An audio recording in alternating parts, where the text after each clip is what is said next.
At the beginning of COVID-19, experts thought the virus mainly affected the respiratory system. Researchers now know that coronavirus can go well past that in the human body. As 10 on your side, Symone Davis shows us a new report shows the virus could even affect male fertility. A recent study from the University of Miami shows COVID-19 has the potential to cause male infertility and could even spread sexually by asymptomatic men. In spite of the newfound research, 2 local couples undergoing fertility treatments are determined to bring new life into this world. After years of trying to have a baby, Heather Perry and her husband William had their bundle of joy in 2019. I became a mom last September. Now the couple has set their sights on trying again, with the help of Dr. Robin at the New Hope Center for Reproductive Medicine in Virginia Beach. There was talk here at the clinic about, possibly, having an InvoCell trial.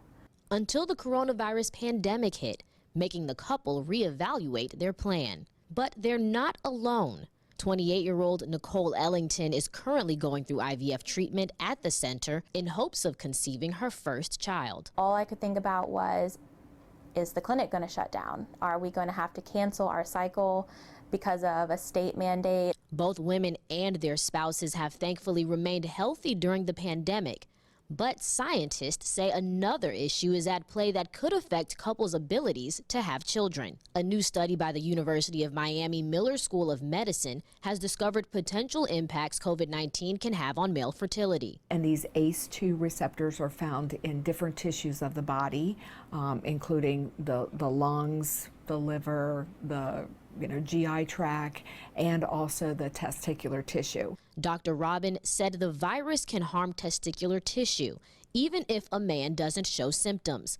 Scientists are working to learn about how much of the virus is needed to be present in the testis tissue to be detected in semen, and if it can be shared like a sexually transmitted disease. What they haven't shown is that it actually infects the sperm cell, the actual sperm itself. We know it infects the testis and the tissue that makes up the testis.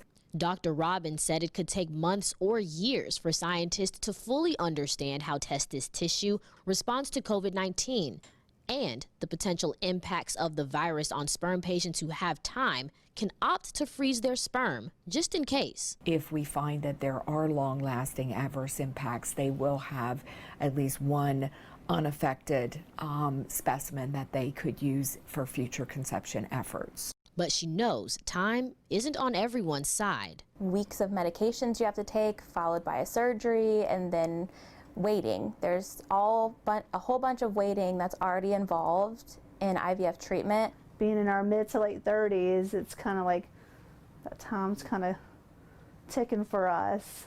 Both women say the journey hasn't been easy, but they're determined not to let anything, not even a pandemic, keep them from the ultimate prize. We've tried to kind of go through this having the pandemic in the back of our minds with still staying the course of knowing having a child is our most important thing. I want to be a mom and I want to expand my family. That's a greater feeling than being fearful of COVID.